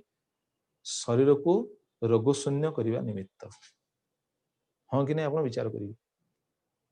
शरीर को रोग शून्य करबा पई से माने जोग करूचंदी प्रश्न अच्छा रोग पई से जो रोग शून्य करने निरोगी रहा जोग कर भूल कि नहीं भूल नुह एटा ठीक है पारे किंतु जोगर प्रकृत उद्देश्य कौन एटा आम आलोचना करछे भगवान एटा कहछन जोगर उद्देश्य नुह शरीर को सुस्थ रखिबा शरीर रोगाक्रांत होउची कि शरीर सुस्थ होउची सेटा कर्मफलर अधीन जोगर उद्देश्य होची भगवान को प्राप्त हवा मनटा भगवान पाखर लागियो देखंतु आत्मविशुद्ध है आपण देखंतु आपण जदि काहा को बुझिया पय जिवे बा आपण को कही जदि जुक्ति करंती आपण षष्ठ अध्यायर 11 नंबर श्लोक 12 नंबर श्लोक देखिबे एटा होची 12 नंबर श्लोक एटा कहै जोंजिया जोगम आत्म विशुद्ध है हृदयर विशुद्धिकरण निमित्त रोग दूर करिया पे न बहुत तो जोग अनुष्ठान होची हजार हजार लोक सेठ सब जाई जॉइन करंती खाली रोग को दूर करिया पे रोग दूर हबनी काहे कि हबनी आसन करछन ना से कोन प्रकृति जोग करछन ना जोग नै तो खाली एक्सरसाइज कर आसन कर प्राणायाम प्राणायाम जहाँ किसी कर रोग दूर करने रोग दूर हो पारे किसी कांशरे हो पारे मना नहीं कि मन शुद्ध हेनी हृदय शुद्ध हेनी जोग कर अच्छा पुणी केमी जोग करेंगे भी कहते लक्षण सब कहते देखो ए श्लोक दुईट लक्षण कहते समंकाय शिरोग्रीव धारयन्न चलं स्थिर संप्रेक्ष्य नासिकाग्रं स्वं दिशश्चानवलोकयन् जोगी एभली जोग करेंगे समंकाय शिरोग्रीव सम पूरा सीधा है बसवे सीधा बस क्या क्यों क्यों वस्तु को सीधा रखिए तीन वस्तु को सीधा रखिए काय शिर ग्रीव काय माने शरीर शिर माने मस्तक ग्रीव माने बेक शरीर मस्तक बेक पूरा गोटे सीधा है एवं धारेन अचल स्थिर निश्चल भाव बसवे स्थिर हो बसवे अर्थात दृष्टि स्थिर रहिबो शरीर स्थिर रहिबो दृष्टि मध्य स्थिर रहिबो दृष्टि क्यों ठीक रहिबो दृष्टिर विशेषण को दुईटा सिद्धांत द्वारा भगवान बुझाई जाउछन्ती संप्रेक्ष्य नासिकाग्रं नासिकार अग्रभाग को देखिए आपण जो माने बर्तमान सुनुचंती चेष्टा करंतु तो नासिकार अग्रभाग को देखिया पई चेष्टा करि पारंती देखि पारंती किंतु केते समय देखिबे विचार करंतु केते समय आपण सेभली स्थिर अवस्था रहि परिबे पुणी सेति कोन हांती नासिकार अग्रभाग को देखिबे ता सहित कोन कहउछन्ती स्व दिशश्च अनवलोकयन् अलगा चतुर्दिग को आउ कुआडे नजर देबे नाही प्रभु लिखछन्ती विषय आपण देखु नांती चतुर्दिग को कुआडे नजर देवेनी, नासिकार अग्रभाग को देखिए, पुणी आसन किभଳି ହେଇଥିବ ଆମେ ପୂର୍ବରୁ ଆପଣ ଯାହା ଶ୍ରବଣ କରିଛନ୍ତି ଆପଣ ଦେଖିନେବେ, ସେଇଭଳି ଆସନ ନେଇ ସେଇଭଳି ପବିତ୍ର ସ୍ଥାନରେ ଏଇଭଳି ବସି ଯାଇକି ଯୋଗ କରିବେ। ଏବଂ ଖାଲି ସେତିକି ନାହିଁ, ଯୋଗ ଯୋଗର କେତେ ସବୁ ସିଦ୍ଧାନ୍ତ ରହିଛନ୍ତି। ତାପରେ ଶ୍ଲୋକ 10 ଶ୍ଲୋକରୁ 17 ଶ୍ଲୋକ ପର୍ଯ୍ୟନ୍ତ ସବୁ ରହିଛି ନା, 32 ଶ୍ଲୋକ ପର୍ଯ୍ୟନ୍ତ ରହିଛି, କିନ୍ତୁ 32 ଶ୍ଲୋକ ପର୍ଯ୍ୟନ୍ତ କଣ କଣ ରହିଛି ଆପଣ ଶୁଣିବେ। ଆଚ୍ଛା, ଆଉ କଣ ଯୋଗର ସବୁ ଲକ୍ଷଣ ରହିଛି? ପ୍ରଶାନ୍ତାତ୍ମା ବିଗତ ଭି ବ୍ରହ୍ମଚାରୀ ବ୍ରତେ ସ୍ଥିତ ମନ ସଂଯମ୍ୟ ମच्चित्तो ଯୁକ୍ତ ଆସିତ ମତ୍ପର। ଇଏ ହଉଛି ବହୁତ ସୁନ୍ଦର ସିଦ୍ଧାନ୍ତ। ଦେଖନ୍ତୁ ଏଇ ସବୁ ଯଦି କଣ ଉପାଦାନକୁ ବିଚାର କରାଯାଏ, ଲକ୍ଷଣକୁ ବିଚାର କରାଯାଏ, ଆମର କାହାର ଏ ଲକ୍ଷଣ ନାହିଁ। ବା ବିଶେଷ କରି ଯୋଉମାନେ ଯୋଗ ସାଧନ କରୁଛନ୍ତି କାହାର ଏ ଲକ୍ଷଣ ନାହିଁ, ସେମାନେ କଣ ଯୋଗ କରୁଛନ୍ତି? ଯୋଗରେ ସେମାନେ କଣ ଫଳପ୍ରଦ ହେବେ? ଏ ଖାଲି ଶରୀରକୁ ଶୁଦ୍ଧ ରଖିବା ପାଇଁ, ବା ଶୁଦ୍ଧ ତ ନୁହଁ, ରୋଗମୁକ୍ତ ରଖିବା ପାଇଁ ସେମାନଙ୍କର ପ୍ରୟାସ, ଆଉ କିଛି ନାହିଁ। ଭଗବାନ ଏଠି କହୁଛନ୍ତି ପ୍ରଶାନ୍ତାତ୍ମା। ଆପଣ ଦେଖନ୍ତୁ 14 ନମ୍ବର ଶ୍ଲୋକ, ପ୍ରଶାନ୍ତାତ୍ମା ବିଗତ ଭି, ପ୍ରଶାନ୍ତ ମନ। ଆଚ୍ଛା, ମନ ଶାନ୍ତ ଅବସ୍ଥାରେ ଯାଇକି ଯୋଗ କରିବି। ଆଚ୍ଛା, ଆପଣ ବିଚାର କଲେ ମୁଁ ହାତ ଯୋଡ଼ି କହୁଛି କି ଖରାପ ହେବେନି, ଯେଉଁମାନେ ଯୋଗ କରିବା ପାଇଁ ଯାଉଛନ୍ତି ମନ କାହାର ଶାନ୍ତ ଅବସ୍ଥାରେ ଥାଏ? ଏ ଦୁନିଆ ଟେନସନ ଥିବ ମନରେ, ଟେନସନ ଥାଇ ଯୋଗ କରିବାକୁ ଯିବେ, ପୁଣି ଯୋଗ କରିବାକୁ ପବିତ୍ର ସ୍ଥାନକୁ ନାହିଁ, ଗୋଟେ ହଲ୍ ଭିତରକୁ ଯିବେ, ସମସ୍ତେ ବସିବେ ସେଠି, ପୁଣି କେତେ ପ୍ରକାର ସେଠି ଚିନ୍ତାଧାରା ଥିବ, କଣ ଥିବ, ସେଠି ଯାଇ ଯୋଗ କରିବେ। ତାହେଲେ ସେଟା କଣ ଯୋଗ କରୁଛନ୍ତି? ଯୋଗ କରୁଛନ୍ତି, ମନା କରୁନୁ, ଶରୀରକୁ କଣ ନିରୋଗ ରଖିବା ପାଇଁ ଚେଷ୍ଟା କେବଳ ଚାଲିଛି, ଭଗବାନ ସହିତ ଯୁକ୍ତ ହେଇପାରିବେନି। ବା ସେଇ ଯୋଗର ଅନ୍ତିମ ଲକ୍ଷ୍ୟ ଯେ ଭଗବାନଙ୍କୁ ପାଇବା, ସେଟା ହେଇନପାରେ। ଆଉ ଶରୀରକୁ ସୁସ୍ଥ ରଖିବା, ଏଇଟା କଣ ପ୍ରକୃତରେ ଯୋଗ? ଏଇଟା କଣ ଯୋଗର ଉଦ୍ଦେଶ୍ୟ? ଜଗତରେ କେହି ବୁଝିପାରନ୍ତି ନା। ଭଗବାନ କହିଛନ୍ତି ଯୋଗର ଉଦ୍ଦେଶ୍ୟ କଣ? ତେଣୁ ପ୍ରଶାନ୍ତ ଆତ୍ମା ବିଗତ ଭି ବ୍ରହ୍ମଚାରୀ ବ୍ରତେ ସ୍ଥିତ। ଯେଉଁମାନେ ଯୋଗ କରିବେ ବ୍ରହ୍ମଚର୍ଯ୍ୟ ବ୍ରତ ପାଳନ କରିକି ଯୋଗ କରିବେ। ଏବଂ ମନ ସଂଯମ୍ୟ, ମନକୁ ସଂଯତ କରିବେ। ଦେଖନ୍ତୁ ପ୍ରଥମେ କହିଲେ ପ୍ରଶାନ୍ତ ଆତ୍ମା, ମନ ଶାନ୍ତ ଥିବ, ପ୍ରସନ୍ନ ବଦନରେ, ମନରେ କୌଣସି ଟେନସନ ନଥିବ। ଏବଂ ଏଠି କହୁଛନ୍ତି ମନ ସଂଯମ୍ୟ, ମନକୁ ସଂଯମ ବି କରିଥିବେ। ପ୍ରଶ୍ନ ଆସିବ, ମନ ସଂଯମ କେମିତି ହବ? ମନଟା ସଂଯମ ହବ କେମିତି? ଆଜିକାଲି ତ କଣ କୁହାଯିବ, ସିଦ୍ଧାନ୍ତ ଶୁଣିଲେ ତ ବହୁତ ଆପଣ ଆଶ୍ଚର୍ଯ୍ୟ, ବହୁତ ଟ୍ରେନିଂ ଦଉଛନ୍ତି ବହୁତ ଆଡେ। ଆପଣ ଦେଖିବେ ବହୁତ ଆଡେ କେବଳ ଟ୍ରେନିଂ ଅଛି ଆର୍ଟ ଅଫ ମାଇଣ୍ଡ କଣ୍ଟ୍ରୋଲ, ମାଇଣ୍ଡକୁ କଣ୍ଟ୍ରୋଲ କରିବାର ଆର୍ଟ। କିନ୍ତୁ ମାଇଣ୍ଡକୁ କଣ୍ଟ୍ରୋଲ କରିବାର ଆର୍ଟ କିଛି ନାହିଁ ଜଗତରେ, କେବଳ ଗୋଟିଏ। ଯଦିଓ କିଏ କହ ଆପଣ ଇସ୍କନରେ ତ ଏଇଭଳି ବି ଶିକ୍ଷା ଦିଆଯାଉଛି, ମାଇଣ୍ଡକୁ କଣ୍ଟ୍ରୋଲ କରିବାର ଆର୍ଟ ଶିକ୍ଷା ଦିଆଯାଉଛି। ହଁ, ଶିକ୍ଷା ଦିଆଯାଉଛି, ମନା ନାହିଁ, କିନ୍ତୁ ଗୋଟିଏ ଜିନିଷ ପ୍ରତି ଲକ୍ଷ୍ୟ ରଖି ସେ ଶିକ୍ଷାଟା ଦିଆଯାଉଛି। ମାଇଣ୍ଡକୁ କଣ୍ଟ୍ରୋଲ କରାଯାଇପାରେ କେବଳ ଗୋଟିଏ ଜିନିଷ ଦ୍ୱାରା। କେମିତି ନା ଭଗବାନଙ୍କ ଚିନ୍ତନ ଦ୍ୱାରା। ଭଗବାନ କହୁଛନ୍ତି ଦେଖୁନାହାନ୍ତି, ମନ ସଂଯମ୍ୟ, ମନକୁ ସଂଯତ କରିବେ କେମିତି? ମच्चित्तो। ଦେଖନ୍ତୁ 14 ନମ୍ବର ଶ୍ଲୋକର ସେକେଣ୍ଡ ଲାଇନ, ମନ ସଂଯମ ମच्चित्तो, ମତେ ଚିନ୍ତା କରିକି, ଚିତ୍ତ ମୋ ପାଖରେ ଲଗେଇକି, ଏବଂ ଯୁକ୍ତ ଆସିତ ମତ୍ପର, ମତେ ହିଁ ଜୀବନର ଅନ୍ତିମ ଲକ୍ଷ୍ୟ ବୋଲି ଜାଣିକି ଏଭଳି ଧ୍ୟାନ କରିବି, ତେବେ ମନଟା ସଂଯମ ହବ। ଆମେ ଶୁଣିଥିଲେ ନା ବିଶ୍ୱନାଥ ଚକ୍ର ଠାକୁର ଏ କଥା ହିଁ କହିଛନ୍ତି, ମନ ଇନ୍ଦ୍ରକୁ କେମିତି ସଂଯମ କରିବେ, ଏ ଅଧ୍ୟାୟରେ ସେ ବିଷୟ ବର୍ଣ୍ଣନା ହେଇଛନ୍ତି। ତେବେ ମୋଟାମୋଟି ଭାବେ ଆମେ ଯାହା ଶ୍ରବଣ କରି ଆସୁଥିଲେ, ଏଠି 12ଟା ଲକ୍ଷଣ କହିଛନ୍ତି ଭଗବାନ। ଏ 12ଟା ଲକ୍ଷଣରେ ସ୍ଥିର ରହିକି ଜଣେ କରିବ, କଲେ ଏଇଭଳି ସାଧନ ମାଧ୍ୟମରେ ସେ ଜୀବନ ଅନ୍ତିମ ଲକ୍ଷ୍ୟରେ ପହଞ୍ଚି ପାରିବ। ତାପରେ ଭଗବାନ କହୁଛନ୍ତି 15 ନମ୍ବର ଶ୍ଲୋକରେ, ଯୁଞ୍ଜନ ଏବଂ ସଦାତ୍ମାନଂ ଯୋଗୀ ନିୟତ ମାନସ ଶାନ୍ତି ନିର୍ବାଣ ପରମା ମତ୍ ସଂସ୍ଥମ୍ ଅଧିଗଚ୍ଛତି। ଯୁଞ୍ଜନ ଏବଂ ସଦାତ୍ମାନମ୍, ଯେତେବେଳେ ମନ, ଶରୀର, ମନ, ଇନ୍ଦ୍ରିୟ କର୍ମକୁ ଏଭଳି ସଂଯତ କରି ଯୋଗୀ କଣ କରେ? ସ୍ଥିର ହେଇକି ରହେ। ଶାନ୍ତି ନିର୍ବାଣ ପରମାଂ,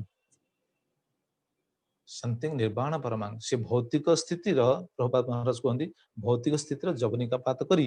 ସେ ଯୋଗୀ ଭଗବତ ସାମ୍ରାଜ୍ୟରେ ବା କୃଷ୍ଣଙ୍କ ଧାମରେ ସେ ପ୍ରବେଶ କରିବାର ସୁଯୋଗ ପାଏ। କୃଷ୍ଣ ଧାମ ସେ ପ୍ରାପ୍ତ ହୁଏ। ପ୍ରଭୁ ଡାଇରେକ୍ଟଲି ଯେ କୃଷ୍ଣ ଧାମକୁ ଯିବ, ଏଟା ମନା ନାହିଁ, ସେ ଯିବ, କିନ୍ତୁ ଏଇ ସ୍ଥିତିରେ ଯିବା ଆବଶ୍ୟକ। ଏଇ କଣ କୁହାଯିବ, ଏଇ ମାଧ୍ୟମରେ ସେ ଯିବା ଆବଶ୍ୟକ। ଏଇ ଲକ୍ଷଣକୁ ବୁଝି ଏଇଭଳି ସେ ଆଚରଣ କରି ଯଦି ଏଇଭଳି ସାଧନ କରିବ, ତେବେ ସେ କୃଷ୍ଣ ଧାମକୁ ଯିବ। ତାହେଲେ ଆପଣ ବିଚାର କରନ୍ତୁ, ଏଇଭଳି କରିବାଟା ସହଜ ନା ହରେକୃଷ୍ଣ ନାମ ଜପ କରିବାଟା ସହଜ? ଏଟା ତ ଶେଷ ସିଦ୍ଧାନ୍ତ ଅଛି, ସମୟ ଅବସର ମୁଁ କେବଳ ସୂଚନା ଦେଇ ଦଉଛି। ତ ଯୋଗୀ ଏତେ କଷ୍ଟ କରିକି ଏଭଳି ସାଧନ କରିବା, ଏତେ ବିଲକୁଲ ଅସମ୍ଭବ। ପ୍ରଭୁ ସେଇଥିପାଇଁ ଶେଷରେ କହିବେ, ଆପଣ ଦେଖିବେ ଶେଷ ଶ୍ଲୋକଟା ସେଇଆ ଅଛି, ଆପଣ ଦେଖୁନାହାନ୍ତି, ଯୋଗିନାମ ଅପି ସର୍ବେଷାଂ, ଶେଷ ଶ୍ଲୋକ ଆପଣ ଦେଖିବେ। ତେବେ ଯାହା ହେଉ, ଆଚ୍ଛା କଣ ସୁପାରିଶ କରାଯାଇଛି ଭଗବାନ ତାପରେ କହିବେ 2ଟି ଶ୍ଲୋକରେ ବିଶେଷ କରି ଦେଖନ୍ତୁ। ପୁଣି ସେତିକି ନାହିଁ, ଯୋଗୀ କଣ କରିବେ? भोजन केमिति करिवे शयन केमिति करिवे सब तांक पई रहिछि नात्यस्नतस्तु जोगस्ति न चैकान्तम अनस्नत न चाति स्वप्नशीलस्य जाग्रत नैव च अर्जुन हे अर्जुन तांको भोजन केमिति होवा उचित से शयन केमिति करिवा उचित कहले नात्यस्नतस्तु से अधिक भोजन करिवेनी न एकांतम अनस्नत या नुहे भोजन करें तार अर्थ अति कम भोजन करें ना सेटा भी हबनी अधिका भोजन करिवेनी कि कम भोजन करिवेनी न चाति स्वप्नशीलस्य अधिका शयन करिवेनी जाग्रत नैव च अर्जुन हे अर्जुन से बेसी भी शोइबेनी कि बेसी जाग्रत हेबेनी जदि एभଳି करिवे ताहले तांको पक्षे योग्य होवा संभव न तबे कोन करिवे ताहले कोन शोइबेनी खाइबेनी ना करिवे केमिति करिवे पर श्लोक रे कहले युक्ताहार विहारस्य युक्त चेष्टस्य कर्मसु युक्त स्वप्नावबोधस्य जोग भवति दुःख सब जिनस युक्त हेबे युक्त आहार युक्त विहार युक्त कर्म युक्त स्वप्नावबोधस्य चारटा जिनस युक्त करिवे भोजन करिवा विहार करिवा भ्रमण करिवा कर्म करिवा स्वप्न अवबोधस्य अर्थात शयन करिवा ए सब युक्त योगाभ्यास द्वारा एवढा सब संयत करिवे बा संयत करिकि योगाभ्यास करिवे ता फल कोन हबो कहले जोग भवति दुःख से भौतिक दुख जंत्रणा से मुक्त हो जाए तो कहवा तात्पर्य एभली तृतीय परिच्छेद रे जो जहाँ वर्णना है 10 श्लोक रु आम शुणुचे 32 श्लोक पर्यंत रही किंतु ये जो शुणिले प्रथम स्टेप रे 10 श्लोक रु 17 श्लोक पर्यंत पुणी 18 श्लोक रु 23 श्लोक पर्यंत रही विविध दृष्टिकोण एवं सिद्धिर अनुभव कौन ता विषय कहते केमी से स्थिति से सिद्धिरा केमी अनुभव कर जदा विनियत चित्तम आत्मनिव प्रतिष्ठते निस्पृह सर्वकाम युक्त इत्युच्यते तदा जिते योगाभ्यास द्वारा मानसिक कार्यावली को से संयत भौतिक कामना शून्य एवं दिव्यतार प्रतिष्ठित होता है से से प्रकृत योगावस्था लाभ कर बुझा उदाहरण दौरान कौन आप देखिए उदाहरण देखते केते सुंदर श्लोक यथा दीप निवातस्थ निंगदेश उपमा स्मृता योगिन जतति चित्तस्य जुंजत योगमात्मन सब श्लोक बुझा संभव न तो श्लोक देखुं कौन लिंक कहूँ सिद्धांत गुड़ा कहूँ कौन भगवान कहते क्यों श्लोक कौन सब रही आप देखने तो स्थिति हूँ उदाहरण देले एवं आप देखिए 20 श्लोक रु 23 श्लोक पर्यंत यह सब जिन रही जो शुद्ध मन से आत्मदर्शन कर क्षमता लाभ कर आत्मार आनंद लाभ करे रही श्लोक आप देखने जत्र उपरमते चित्तं निरुद्धं जोग सेवया जत्र चैव आत्मनात्मनं पश्यनात्मनि तुष्यति एवं से बहुत सुंदर सुख आस्वादन करे सुखम आत्यंतिकं यत् बुद्धिग्राह्यम अतीन्द्रियम व्यक्ति जत्र न चैवयं स्थितश्चलति तत्त्वतः केते सुंदर सब सिद्धांत रही एवं तापर से स्थिति प्राप्त हेले कौन हुए तक आउ कौन सी जिनस तार आवश्यक न थाए कहीं ना जंग लब्ध्वा अपरं लाभं मन्यते न अधिकतः से स्थिति प्राप्त हेले से अलग कौन सी जिनस तार काम्य वस्तु ही रहे ना जस्मिन स्थित न दुखेन गुरुणा भी विचाल्यते से जेते बड़ कौन कह जेते बड़ दुखर सम्मुखीन हेले मध्य जेते बड़ विपदर सम्मुखीन हेले मध्य से टिके सुधा विचलित हुएनि तं विद्या दुख संयोग वियोग योग संगीतम यहाँ ही होची प्रभु लिखले यहाँ ही होची प्रकृत भौतिक स्थिति जनित दुखर मुक्ति एवं तृतीय परिच्छेद आप देखिए 24 श्लोक 32 श्लोक शेष जो रही आम शुणुले ना 10 श्लोक 32 श्लोक पर्यंत योगर सब अनुशीलन पंथा तेज 24 श्लोक 32 श्लोक पर्यंत रही योगारूढ़ अवस्था प्राप्ति निमित्त उपायटा कौन अर्थात जो मन संयम निमित्त मन संयम उपाय कौन पुणी से जिन को रिपीट करेंगे अलग अलग सिद्धांत द्वारा एवं ब्रह्मभूत स्थितिटा कि श्रेष्ठ योगीर लक्षण कौन ये सब जिन बुझेबे 24 श्लोक 26 श्लोक बुझेबे योगारूढ़ अवस्था प्राप्ति मन संयम निमित्त तार उपायटा कौन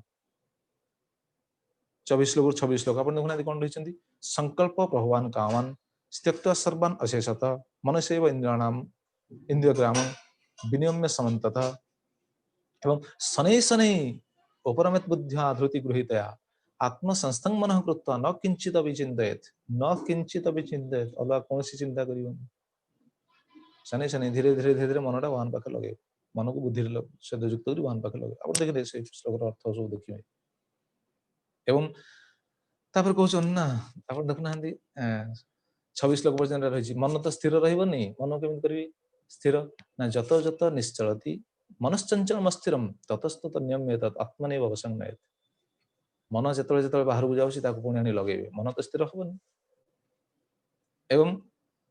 27 श्लोक रु 30 श्लोक पर्यंत आप देखिए ब्रह्मभूत स्थिति ब्रह्मभूतर स्थितिटा कौन प्रशांत मनसंह्यन जोगिनं सुखमोत्तम उपैति शांतरजसं ब्रह्मभूतम कर्मसम झुंझन्नेव सदात्मान जोगी विगत कर्मस सुखेन ब्रह्म संस्पर्शम अत्यंतं सुखम अस्मते सर्वभूतस्थमात्मानं सर्वभूतानि च आत्मनि इच्छते जोगयुक्तात्मा सर्वत्र सर्वदर्शन एवं शेष जो मां पश्यति सर्वत्र सर्वं च मे पश्यति तस्य हं न प्रणश्यामि स च मे न प्रणश्यति आपण इस श्लोकर सब अर्थ को देखि नेबे केवल मु सिद्धांत गुड़ा कहि लिंक गुड़ा कहि भगवान इस श्लोक गुड़ाक एथि कही ये जिनस को प्रतिपादन करने एवं श्रेष्ठ योगी लक्षण को शेष 2 श्लोक कहे आम 32 श्लोक पर्यटन आम एटा आलोचना करें जाऊे 31 32 ये 2 श्लोक श्रेष्ठ योगी लक्षण कौन सूचना देवे श्रेष्ठ योगी लक्षण कौन सबु परिस्थिति रे मनटा सर्वदा मो पाखरे ही थाए ये श्रेष्ठ योगी ताको बुझेबे 2 श्लोक देखो से 2 श्लोक 31 श्लोक 32 श्लोक सर्वभूत स्थितं जो मां भजति एकत्वं स्थित सर्वथा वर्तमानोऽपि सयोगी मयि वर्तते आत्मोपम्येन सर्वत्र समं पश्यति जोर्जन सुखं वा यदि वा दुःखं सयोगी परमो मतः तार अर्थ आपण देखि न तो ये श्रेष्ठ योगी लक्षण को 2 श्लोक रे कहले अर्थात जो योगी प्राणी मानकर सुख दुख रे निज आत्मा भली सेमानंकु देखे सी हूँ श्रेष्ठ योगी एवं वर्तमान चतुर्थ परिच्छद रे जहाँ आलोचना है सी 33 श्लोक रु 36 श्लोक पर्यंत 33 श्लोक रु 36 श्लोक पर्यंत जहाँ भगवान बुझे ये जो परिच्छद रे विशेषकर मन नियंत्रण मन संयमर प्रयोजनीयता कौन आवश्यकता कौन ताको बुझिया पे जाइछन्ती कारण अर्जुन पचारे ना आपण देखिए से श्लोक रे अर्जुन भगवान प्रश्न उत्तर रही अर्जुन पचारे प्रभु मन तो चंचल तेणु अष्टांग योग तो करवा संभव नुह आपण कहते मन को संयत करिवो या करिवो से करिवो से करिवो से करिवो जहाँ सब सुनिली तो यही सब स्थिति कौन से साधन को ठीक ठीक कला पर से स्थिति को से प्राप्त हो किंतु प्रभु आप कहते मन को लगेगा मन को संयत करिया मन को शुद्ध करिया ये तो संभव नुह कहीं मन तो चंचल तेणु मन चंचल जो अष्टांग योग तो असंभव तेणु भगवान से कहते हाँ हाँ अर्जुन तुम जहाँ कह ठीक आप देखिए कहते असंशय महाबाह मन दुर्निग्रह चलम अभ्यास न तो कौनते वैराग्य च गृह्यते हे अर्जुन तुम जहाँ कह ठीक असंशय महाबाह तुम जहाँ कह अर्जुन गोटे कथा को भगवान स्वीकार करगवतीता देखिए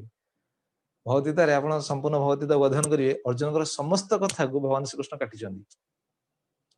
काटिक जहाँ सिद्धांत उपस्थापन करने प्रयास किंतु अर्जुन गोटे कथा को भगवान स्वीकार कले अर्जुन कहले प्रभु मन को संयत करने कष्ट नहीं मैंने सहज नुह मन को संयम करने बहुत कष्ट भगवान कहले असंशय महाभाव तुम जहाँ कह ठीक मन दुर्निग्रह चलम मन को निग्रह करने संयत करने बहुत कष्ट किंतु असंभव नुह कष्टकर हो पारे असंभव नुह ताले केमी संभव अभ्यास न तो कौन वैराग्य च गृह्यते अभ्यास द्वारा एवं वैराग्य द्वारा मन संयत हम भगवान ये सिद्धांत देले कहवा तत्व जो 33 श्लोक रु 34 श्लोक पर्यंत मन नियंत्रण प्रयोजनीयता विषय कहते 36 श्लोक सिद्धांत देवे असंयत आत्मना जोग दुष्प्राप इति मति बस्य आत्मना तो जतता शक्य अवाप्तुम उपायत इति में मति ये श्लोक रही शब्द देखो असंयत आत्मना जोग दुष्प्राप इति में मति अर्थात जोग निमित्त मन संयम निहाती जरूरी जदि मन संयम हेनी ताहले इति में मति मोर एटा मति कौन असंयत आत्मना जोग दुष्प्राप जी कौन मन को संयत कर पारनी संयम कर पारनी ता पक्षरे ये जोग साधना बा आत्मानुभूति लाभ बहुत कष्टकर व्यापार जार मन असंयत किंतु जार मन संयत अर्थात जे ठीक मार्ग रे साधना करे जे प्रयत्नशील हुए कहले बस्य आत्मना तो जत शक्य अवाप्त उपाय था से निश्चय कृत कार्य हुए साधना से सिद्धि लाभ करे कहवा तात्पर्य एवं शेष व्यर्थ योगी गति कौन ताको आलोचना कर 37 श्लोक रु 45 श्लोक पर्यंत बर्तमान तो कथा विषय आगे जाऊे जदिव 5-10 मिनट अधिक है कि प्रसंगटा से भली 37 ଶ୍ଲୋକରୁ 45 ଶ୍ଲୋକ ପର୍ଯ୍ୟନ୍ତ ଯେଉଁମାନେ ବ୍ୟର୍ଥ ଯୋଗୀ ଅର୍ଥାତ୍ ଯୋଗରେ ପରିପୂର୍ଣ୍ଣତା ହାସଲ କରିନାହାନ୍ତି ସେମାନଙ୍କ ସ୍ଥିତି କ'ଣ ସେ ବିଷୟରେ ଆଲୋଚନା ହେଇଛନ୍ତି। କାରଣ ଅର୍ଜୁନ ପ୍ରଶ୍ନ ପଚାରିଛନ୍ତି, ଆପଣ ଦେଖିନି ଅର୍ଜୁନ ପ୍ରଶ୍ନ ପଚାରିଛନ୍ତି 37 ଶ୍ଲୋକରୁ 39 ଶ୍ଲୋକ ଅର୍ଜୁନ ପଚାରିଛନ୍ତି,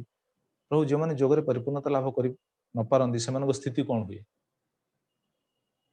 ତାଙ୍କର ଇହଲୋକ ପରଲୋକରେ କିଛି କ୍ଷତି ହୁଏ ନା ନାହିଁ? ତ ଭଗବାନ ସେଟା ବୁଝେଇଛନ୍ତି।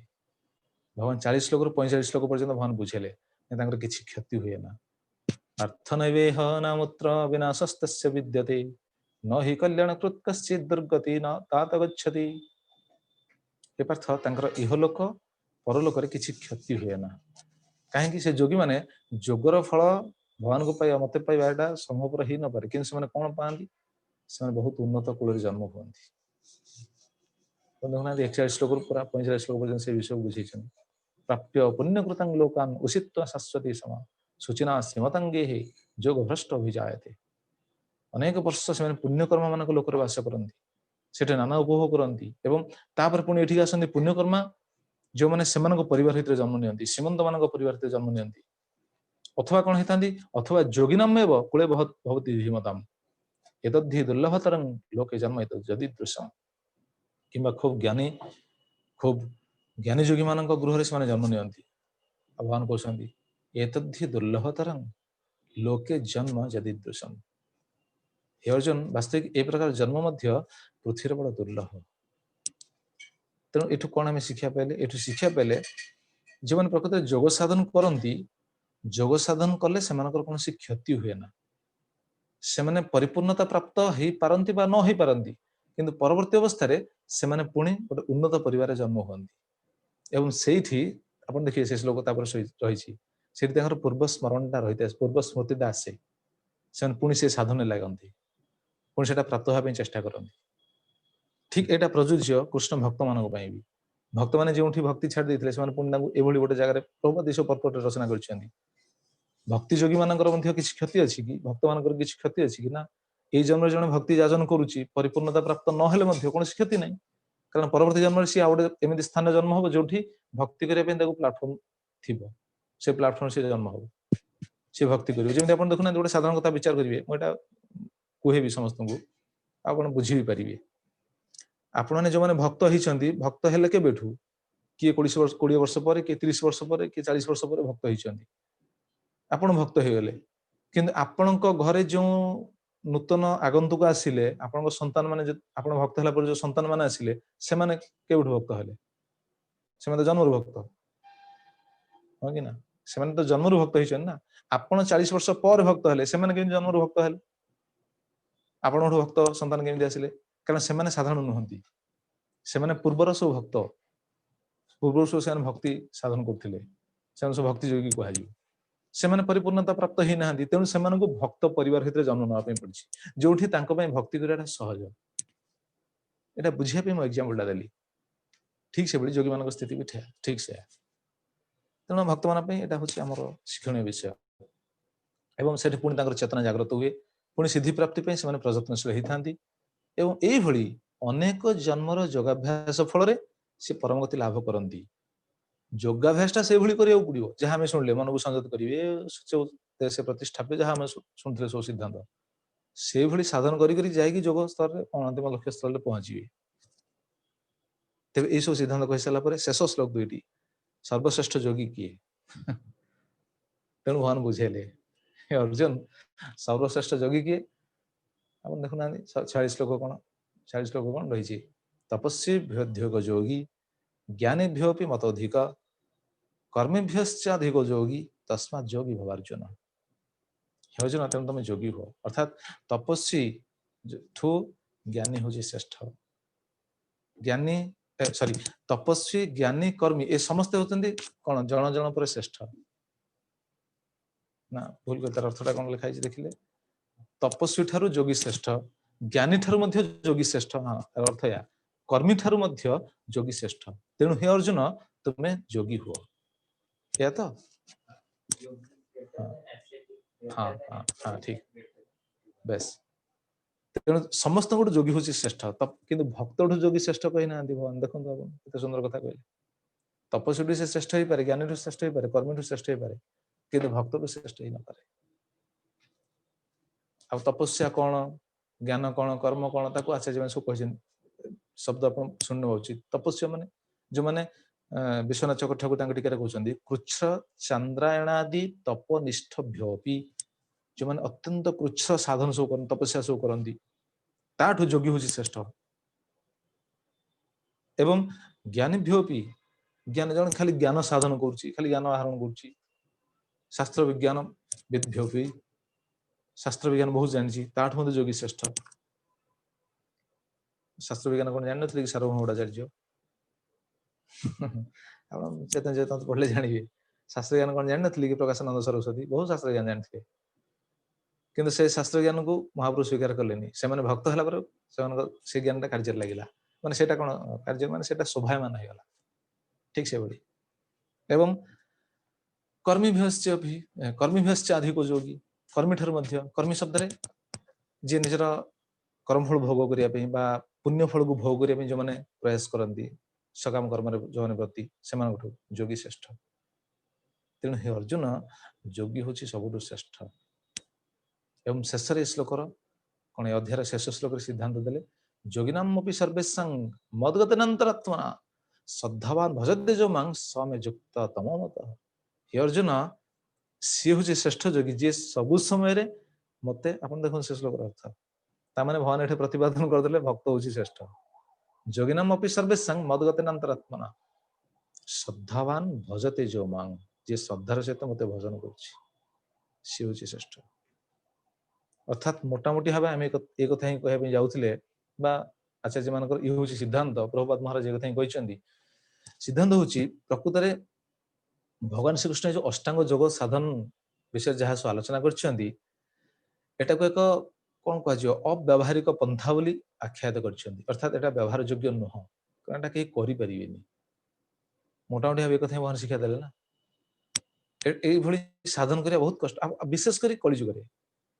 कलिजुग रे एभली साधन करी आपण जो सिद्धांत सुनले एभली साधन किए करिवो कलिजुग रे। तेणु भक्ति सुख पई हम पे अति सहज सरल साधन महाप्रभु दे देले। सब साधन अति सहज सरल साधन होची भक्ति जोगर साधन। जहाँ भगवान कहले मच्चित्त सतत भव ना से श्लोक शेष सिद्धांत दैछन ना श्रद्धावान भजते जो मांग समे युक्त तम मत। जे मते भजन करछि श्रद्धार सहित कलिजुग तो महाप्रभु निजे भगवान श्रीकृष्ण स्वयं चैतन्य महाप्रभु आसी ही शिक्षा देले जोगटा केमि करिया। कलिजुग जोग होची, कलिजुगर जोग, कलिजुगर ज्ञान, कलिजुगर साधन जहाँ सब कहे केवल भगवान का नाम रही, केवल भगवान का नाम रे ही सब किसी रही। आ महाप्रभु से चैतन्य महाप्रभु आसिक जगत को यही अवदान देइछंती, यही शिक्षा देइछंती एवं समस्त को निर्देश देइछंती तुम यही जोग सिद्धिटा को कौन ये जोगर साधनटा को सर्वत्र प्रचार कर। कलिजुग केवल नाम, कारण ये जो जोग विधि आम जहाँ सब श्रवण कले जोग विधि जहाँ सब आम श्रवण करुले ये विधि गुड़ा को केही सठिक भाव पालन करने संभव नुह। जदि किए चाहते पालन करने ये विधि को देखु पालन करने चेष्टा करूँ, केते दूर सफल हे निजे ही जानिबे। तेणु भगवान अर्जुन को यह शिक्षा देइछंती एवं मोटामोटी भाव शेष ही कहले मच्चित, अर्थात मच्चित मोर परायण हुआ श्रद्धारे मोर भजन करेंगे जे सी होचंती श्रेष्ठ योगी। तेरे कथा को विश्राम आसंदा समय आम परवर्ती श्लोक परवर्ती अध्याय आलोचना करने प्रयास हेबा। आपन बहुत बहुत धन्यवाद जो मैंने श्रद्धार सहित श्रवण कर। हाँ ठीक अच्छे कहतु कौन अच्छे तो नवम श्लोक रे एठी कहले जे सोरुन मित्रान उदासीन तापर कहि समबुद्धि विशेष से कहले जे एनवियस हो कि माने बेनिफिशियल न्यूट्रल समस्त प्रति ये इक्वल माइंड होगा। हां तापर पुणे सेठी 11 15 कहते ईश्वर तदधीन छु बाली से सुदेशसले जो करते ता प्रेम मैत्री कृपा अपेक्षा जो करती समर्थन तामाने को मध्यम अधिकारी एभली मन भितरे तार एका भाव न सेठी क्यों दुष्ट कह जाय सेटा विचार करिया उचित। सेठी जोगी मान कथा कह जाय कि मध्यम अधिकारी कथा जो कह जाय सेटा का कथा कह जाय भक्त कथा एटा का कथा कह जाय एठी जोगी कथा कह जाय ना। तेणु से दृष्टि विचार करी योगी मान स्थिति होशिया कि आम आलोचना प्रसंग से समय गला योगी मान भक्त बहुत उच्च रही भक्त स्थिति तो बहुत उर्धरे भगवान शेष कहले से कथा तेणु आम से कंपेयर करा ठीक नुह यहाँ हूँ योगी मान स्थिति से भक्त स्थिति भक्त मान जो कैटेगोरी है ए प्रभुपाद से कहते ना जो एटा कौन गोटे सीढ़ी सहित तुलनीय क्यों सोपान कौन सब रही है जोगर कथा गुड़ा कर भगवान जोगर कथा गुड़ा सब कहते योगी मान स्थिति को आलोचना कराई योगी मान श्रेष्ठ शेष तो कहले योगी मान श्रेष्ठ होती भक्त ना भक्त स्थिति भक्त मान पुणी कैटेगोरी रही भक्त भर कनिष्ठ मध्यम उत्तम ये सब रही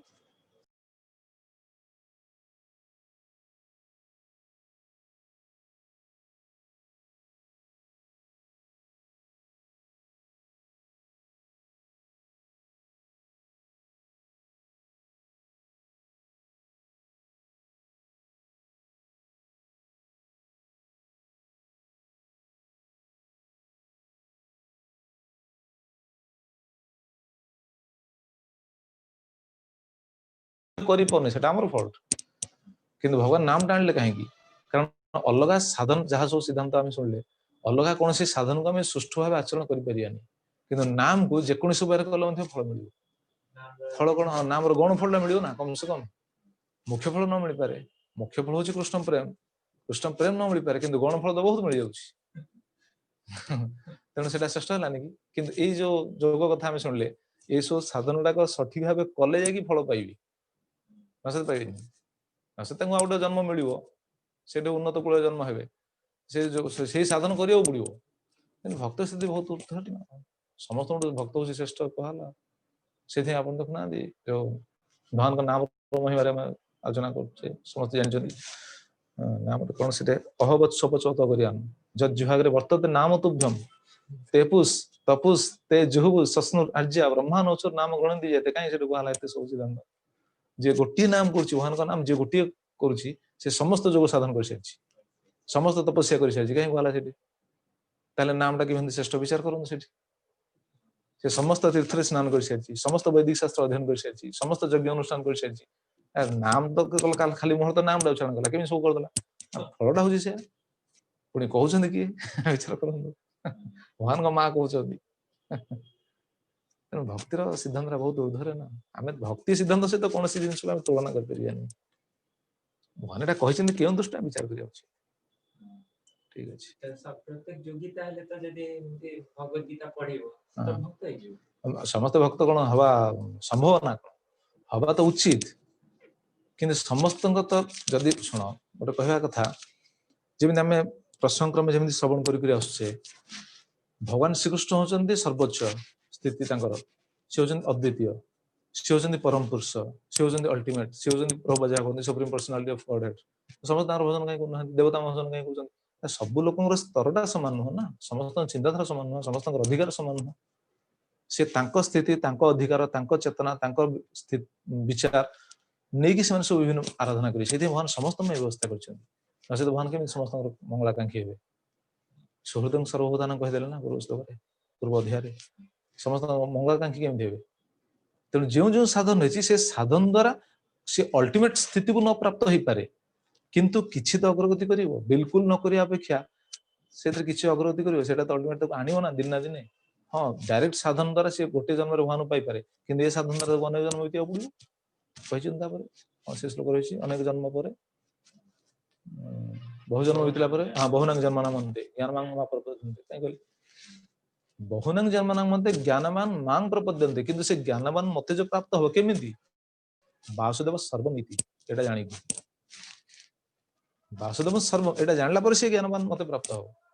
ना खाली शुष्क ज्ञान द्वारा से प्राप्त होनी ताले ज्ञान पुणी कहीं रखिछन्ति यदि ज्ञान द्वारा प्राप्त होनी ताले ज्ञान कहीं रखिछन्ति शास्त्र ज्ञान कहीं सब रही कम से कम जी हाँ कम से कम जी बिल्कुल कौन कह जी बिल्कुल पथभ्रष्ट ये बिल्कुल किसी जानी से कम से कम ये ज्ञानटा जानू तार से हाँ तार ता प्रति आकर्षण रही से कम से कम ज्ञानटा जानू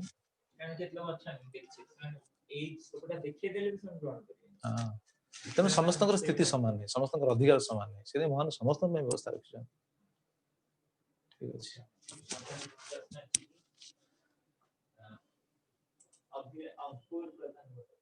हाँ कौन अंकुर प्रधान ठीक अच्छे कौन पचासन अनम्यूट करंतु हरि बोल। हरे कृष्णा प्रभु जी दंडवत प्रणाम। हरे कृष्णा।